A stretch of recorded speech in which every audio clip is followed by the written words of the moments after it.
Okay, so now that the 2025 college football playoff bracket has been announced, we're to go ahead and do a guide to these teams. We're to talk about how they got here, who they beat, their top players, and the matchup they are in. But before we get started, if you're a big fan of college football, be sure to subscribe to the channel, leave a like if you want to support today's video, and let me know what player, team, topic, or situation I can cover next. Now let's go ahead and get started and do a guide to this year's playoff teams. Alright, so coming in as the 12 seed, we have the James Madison Dukes.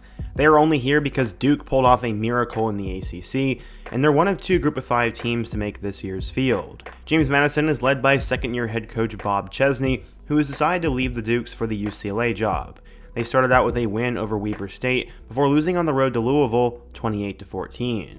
Many would have thought the season would be over after that and there was no chance they would make the playoff, but they rallied. They ended up winning their next 10 games as they went on the road and beat Liberty 31-13, Georgia Southern 35-10, Georgia State 14-7, and Louisiana 24-14. Halfway through their schedule, they are now 5-1, and then they would continue on. They killed Old Dominion 63-27, beat Texas State 52-20, Marshall 35-23, App State 58-10, Washington State 24-20, and in their final game, they would beat Coastal 59-10.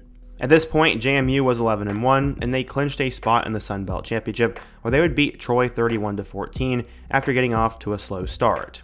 It wasn't a perfect season, but James Madison became one of the top Group of 5 teams because other schools started to lose. The Dukes are led by quarterback Alonzo Barnett III, who threw for 2,533 yards and 21 touchdowns. Wayne Knight ended up becoming the go-to running back, running for 1,300 yards and 9 scores, and Barnett also had 14 touchdowns on the ground. Landon Ellis became the go-to wide receiver, and JMU has a really tough team. They will face off with the Oregon Ducks in the first round, and while I'm not going to pick JMU to win, I think it's going to be an interesting matchup here. For the 11th seed, we have the Tulane Green Wave. Coming out of New Orleans, Tulane has been one of the better Group of 5 programs in recent memory, as they formerly had Willie Fritz, and now they are in their second year under head coach John Sumrall. They pulled off one of the bigger quarterback transfers as they got Jake Retzloff after his falling out with BYU, and Tulane immediately was off to a great start. They beat Northwestern 23-3, and 2 weeks later beat Duke 34-27. Those two wins would age pretty well for them, but they would lose 45-10 against number 13 Ole Miss, the team they're playing now. After that, they would continue to rally though, as they'd win their next 3 games against Tulsa, East Carolina, and Army, before losing a weird one to UTSA. Honestly, if that UTSA game didn't really happen, people would be complaining a lot less about Tulane getting in the field, but it did. They would then beat Memphis, FAU, Temple, and Charlotte before having to face off with North Texas in the American Conference Championship. The Mean Green made a lot of mistakes, and the Green Wave capitalized on it. They won 34-21 and ended up going 11-2 with a 7-1 record in the conference. They'll face off with Ole Miss, the 6th seed, and Jake Retzloff led the way with 2,900 yards and 14 touchdowns, while also rushing for 600 yards and 16 touchdowns. Javon Gordon became the other good running back, and former Bama transfer Shaz Preston led the way with 38 catches for 598 yards and 4 touchdowns.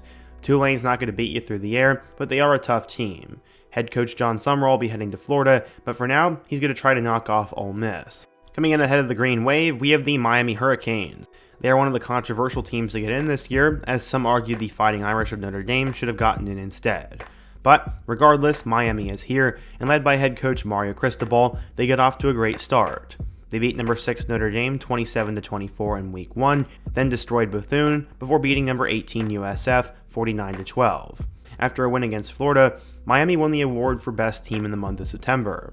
They then started out with a win over FSU on the road, before losing a weird one to Louisville, in which Carson Beck had his worst game of his career.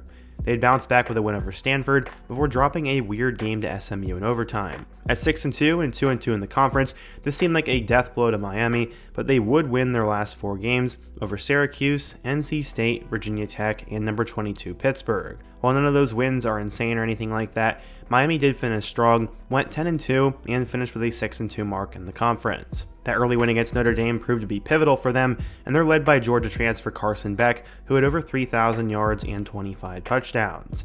Mark Fletcher Jr. led the way with 685 yards and 10 scores as a running back, and then in the receiving game, true freshman Malachi Toney had 84 catches for 970 yards and 7 touchdowns. Keelan Marion and CJ Daniels were also really solid for them, and Miami also has a superstar on defense in Ruben Bain. Obviously, the Canes have talent, and their first round matchup against Texas A&M is going to be interesting. Coming in at number 9, we have without a doubt the most controversial team on the list, and that is the Alabama Crimson Tide. They are now in their second year under Kalen DeBoer, and this is not the first time they've been gifted a spot in the field. No offense to the Tide. In week 1, they lost on the road to Florida State 31-7, and this loss has not aged well. Florida State didn't even make a bowl game, but Bama would then go on a run. They beat UL Monroe, Wisconsin, Vanderbilt, Mizzou, Tennessee, South Carolina, LSU, and even went between the hedges and beat Georgia, and that's why they got a lot of hype. Unfortunately, as the month of November rolled around, they started to struggle a bit more. They ended up losing by 2 at home to Oklahoma, and also struggled against Auburn. It took a late, gutsy 4th down call for them to win that game, and then they'd face off with number 3 Georgia in the SEC Championship, and they looked terrible. This was honestly one of the worst games Bama has had in recent memory, as they got blown out 28-7, and it wasn't even that close. They had -3 rushing yards, and many assumed that Bama would be left out of the field. But that is not what would happen. Not only did they stay in the field, but they were at number 9. They didn't even move down a spot. This has caused national outrage in college football, as some are claiming the committee got paid to put the Crimson Tide in, and to me it's definitely fishy, but regardless, Bama is in whether we like it or not. They're led by their quarterback Ty Simpson, who's thrown for 3,300 yards and 26 touchdowns. The running game has been a struggle, but they have 3 decent players in Jam Miller, Daniel Hill, and Kevin Riley. In the receiving game, Jeremy Bernard leads the way with 57 catches for 762 yards and 7 touchdowns, and both Ryan Williams and Isaiah Horton have become good supplemental pieces. Bama also has some talented players on defense, but I'm not sure how they're going to do. They'll face off with Oklahoma in the first round, and usually when you face a team twice, you win the second time, but we'll have to wait and see what happens. Speaking of Oklahoma, the Sooners come in as the number 8 overall team, and head coach Brent Venables saved his job. He brought in Ben Arbuckle from Washington State, and got guys like Jaden Ott and John Mateer, while Ott honestly wasn't very good. They started out with wins over Illinois State, number 15 Michigan, Temple, and Auburn, and they were off to a good start. They then beat Kent State, but John Mateer's hand got messed up. That's where things sort of got messy, as they played terrible against Texas, but would bounce back and win 5 of their last 6 games over South Carolina, number 14 Tennessee, number 4 Bama, number 22 Mizzou, and LSU. While the LSU game was a little close for comfort, for the most part, Oklahoma has been a decent team this year, but they have struggled. The offense is not going the way many expected, but their defense has been incredible. On offense, they're still led by John Mateer, who's thrown for 2,600 yards and 12 touchdowns, and then the running back room of Torrey Blaylock, Xavier Robinson, and Mateer have combined for 15 scores and over 1,300 yards. Isaiah Sategna became the go-to receiver, and then guys like Deion Burks and Jaron Kainick also were good supplemental pieces. Oklahoma needs to find their offense if they really want to win, and if they do beat Bama, they'll face off with Indiana. Staying in the SEC, we have to talk about the number 7 Texas A&M Aggies. Under second-year head coach Mike Elko, the Aggies ended up breaking out as they started out 11-0. Led by their star quarterback Marcel Reed, they would win against UTSA, Utah State, Auburn, Mississippi State, Florida, Arkansas, LSU, Mizzou, South Carolina, and Samford. There are 2 games I definitely want to highlight in that, and the first one is the Notre Dame one, as they went on the road and beat the number 8 Fighting Irish in South Bend by 1 point.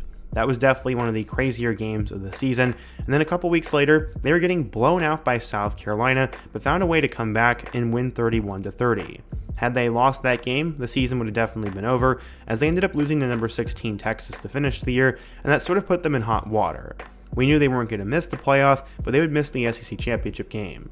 Marcel Reed had a great season, throwing for 2,900 yards and 25 touchdowns, while Reuben Owens and Le'Veon Moss were the 2 go-to running backs for them.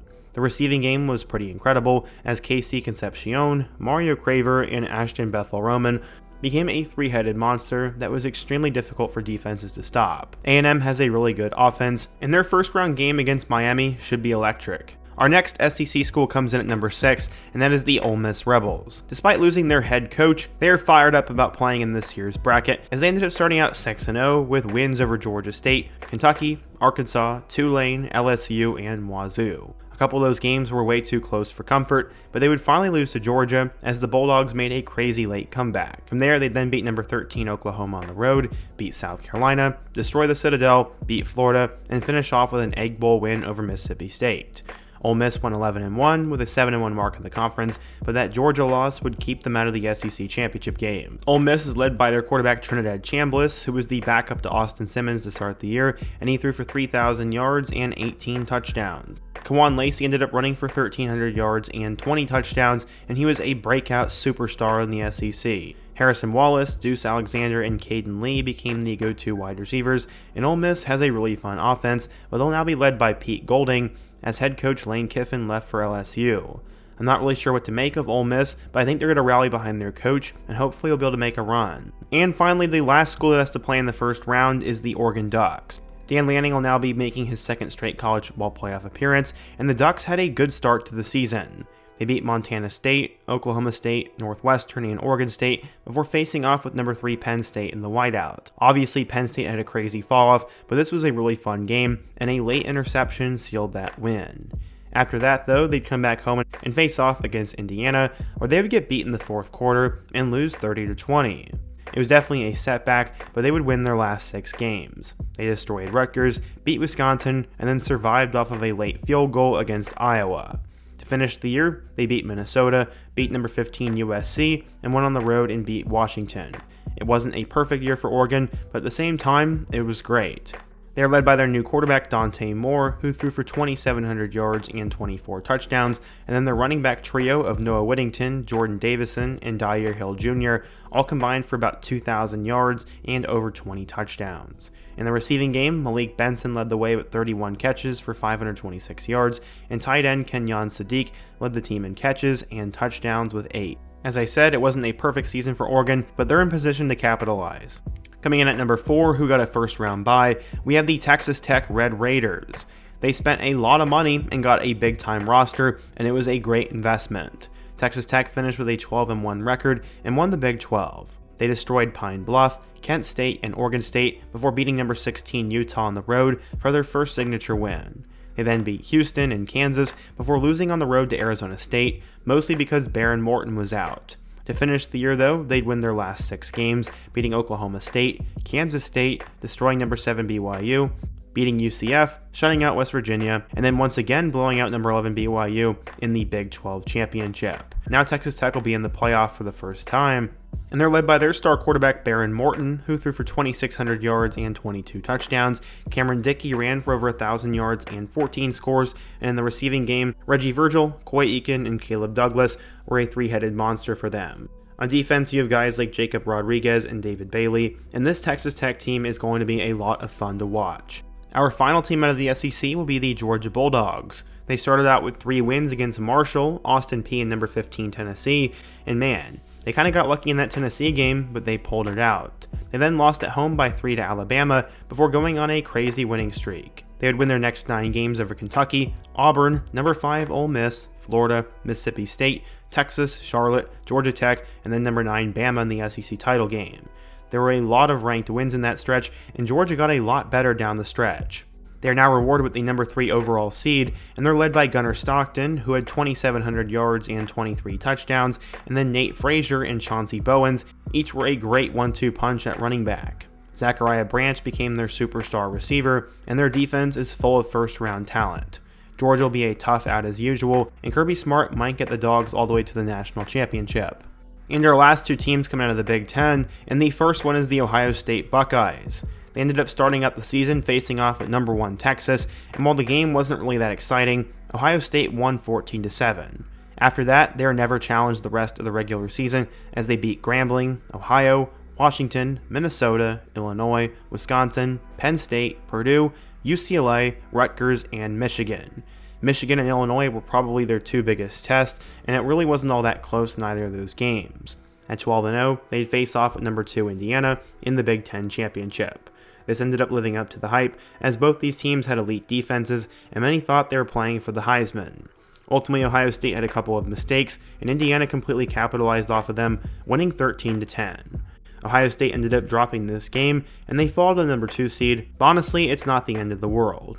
They're led by Julian Sayin at quarterback, who has 3,300 yards and 31 touchdowns, while completing 78.4% of his passes.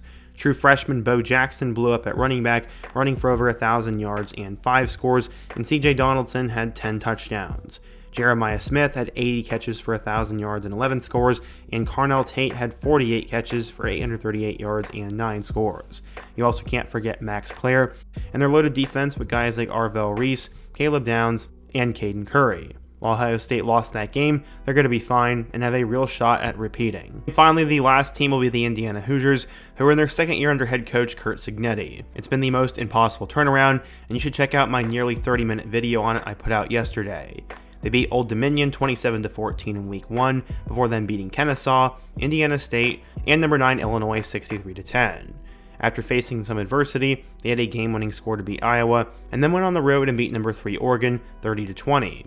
Things were looking really good, and then they killed Michigan State, UCLA, and Maryland before facing more adversity on the road against Penn State. After getting up early, they blew it in the second half, and it took an incredible catch by Omar Cooper to win that game. To close things out, they would destroy both Wisconsin and Purdue before facing off with number 1 Ohio State. Indiana's defense was the story of yesterday, as they made enough plays, and ultimately the offense did enough, and they won 13-10, winning their first Big Ten championship in forever, going 13-0, and getting the number 1 overall seed. It has been an unbelievable year for the Indiana Hoosiers, and what a story it's been for them, and I hope they win it all. So yeah, today I gave you a guide on all the teams in this year's playoff, and what do you think? What do you think of each team? Who do you think will win, and what topic should I do next? Be sure to let me know down below, leave a like if you want to support today's video, subscribe if you're new, and check out one of the videos on the end screen. Hope to see you guys again soon, but until next time, peace.